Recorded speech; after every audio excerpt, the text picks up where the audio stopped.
September 1989. I was finally a student. The breakfast that my mother had prepared just like she used to, the melancholy atmosphere of the beginning of autumn, my uniform, everything reminded me of the beginning of school. I'm really excited. Reza found me on the way. Do you think that we can tell people we're together? Are you crazy? Not on your life. If the administration discovers our relationship, we'll be kicked out. To them, we're breaking the law. He was exaggerating a little. From the moment we arrived at university, although boys and girls didn't mix, this didn't stop them from throwing each other flirtatious looks. Naturally, after all, law or no law, these were human beings. Many of the students knew one another already. In listening to them, I understood that they'd taken the preparatory classes together. Our first lesson was art history. What is generally known as Arab art and architecture should in fact be called the art of the Islamic Empire, which stretched from China to Spain. This art is a cross between Indian, Persian, and Mesopotamian art. Those whom we consider, like Avicenna, to be Arab scholars are for the most part anything but Arabs. Even the first book of Arab grammar was written by an Iranian. It was funny to see to what extent the Islamic Republic was not able to put an end to our chauvinism. To the contrary, people often compare the obscurantism of the new regime to the Arab invasion. According to this logic, being Persian meant not being a fanatic. But this parallel went only so far, considering the fact that our government wasn't composed of Arab invaders, but Persian fundamentalists. At lunch, the professor is very interesting, but oh my, does his mouth smell. Even 30 feet away, you can smell his jackal's breath. Among the guys, a few even had haircuts. My God. Ha ha ha ha. Despite their uptight appearance, the girls in my class seemed to be quite the comedians. Hey look, the guy in the blue shirt. He's really not bad. They were talking about Reza. I suddenly found them a lot less funny. Hi, I'm Shuka. And I'm Nyosha. Nice to meet you. I'm Arjane. Nyosha had very green eyes, which made her the most sought-after girl in the college. The majority of Iranians have black eyes. You lived abroad? Yes, how did you know? Because of your magnaea. You wear it like a beginner. Shuka was very funny. Unfortunately, when she got married 2 years later, her husband forbade her from associating with me. To him, I was an amoral person. It's true that wearing the veil was a real science. You had to make a special fold like this. Not a hair shows in profile, but you see tufts from the front.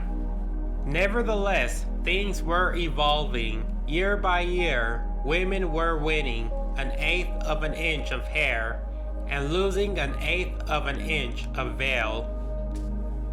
With practice, even though they were covered from head to foot, you get to the point where you could guess their shape, the way they wore their hair, and even their political opinions.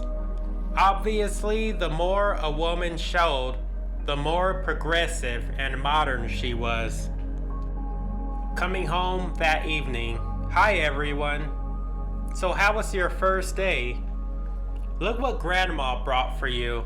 Grandma, ever since my cowardly act, my grandma hadn't been speaking to me. What's this? It's a cotton headscarf. This way your head can breathe, otherwise you'll be bald in no time. She had given me a gift. She had thought of my hair. She was talking to me. Whew. She had forgiven me. Oh, Grandma, thank you. Fine, it's okay. I had forgotten her extreme intransigence. 1 week later, the clean-shaven guy, right over there, what's his name? Reza. Yes, Reza. Do you know him? No, why? Well, he can't stop oogling you. He. No, I hadn't even noticed him. You're right, he's not that great. Oh, he's not so bad. See, you do know him. Faced with the perspicacity of my girlfriends, I had no choice but to admit the truth. Students, such discernment. I confess, I saw him last night in your car. Dirty liar, you really got me. Shh, listen to what the director's saying. Your presence is required at 3 o'clock at the main campus. All those who are absent will be barred from attending classes for 2 weeks. It was at the main campus that the subjects common to all colleges were taught. It was much more repressive than our college. As artists, we benefited from a little more liberty. For example, there, girls and boys had to take different staircases, while where we were, everyone used the same staircase. I didn't get the staircase thing, because in any case, we found ourselves together upstairs. But Shuka said that it was to keep the boys from watching our butts while we climbed. I think she was right. Once in the amphitheater, we discovered the reason for our convocation. The administration had organized a lecture with the theme of moral and religious conduct. We can't allow ourselves to behave loosely. It's the blood of our martyrs which has nourished the flowers of our republic. To allow oneself to behave indecently is to trample on the blood of those who gave their lives for our freedom. Also, I am asking the young ladies present here to wear less wide trousers and longer headscarves. You should cover your hair well. You should not wear makeup. You should. Does anyone have any questions? If not, this meeting is over. Sir, I have a question. You say that our headscarves are short, that our pants are indecent, that we make ourselves up, etc. But as a student of art, a good portion of my time is spent in the studio. I need to be able to move freely to be able to draw. A longer headscarf will make the task even more difficult. As for our trousers, you criticize them for being too wide, even though they effectively hide our shape. Knowing that these trousers are in vogue right now, I ask the question, is religion defending our physical integrity, or is it just opposed to fashion? You don't hesitate to comment on us, but our brothers present here have all shapes and sizes of haircuts and clothes. Sometimes they wear clothes so tight that we can see everything. Why is it that I, as a woman, am expected to feel nothing when watching these men with their clothes sculpted on, but they as men can get excited by 2 inches less of my headscarf. Ooh. After the lecture, you're really courageous. Bravo. What frank speaking. Thanks. Satrapi, you've been summoned by the Islamic Commission. Good luck. Is it serious? I really don't know. The director of our college had studied in the United States and remained quite secular. What is it? I've been summoned by the Islamic Commission. Oh shit.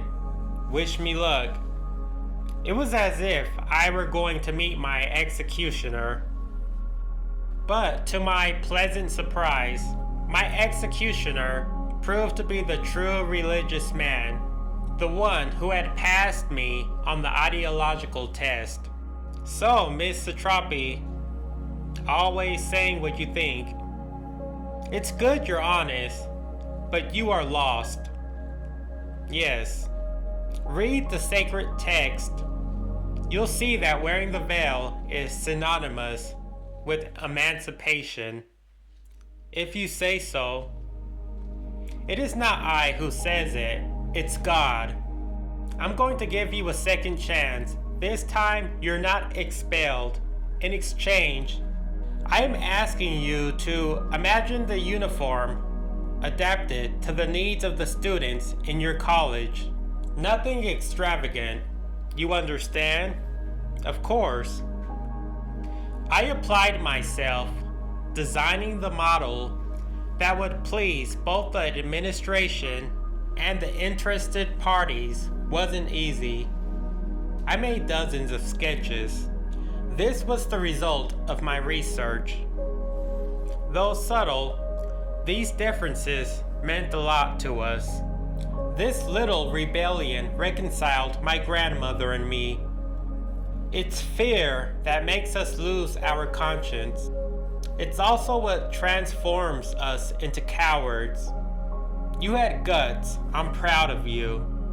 And this is how I recovered my self-esteem and my dignity. For the first time in a long time, I was happy with myself.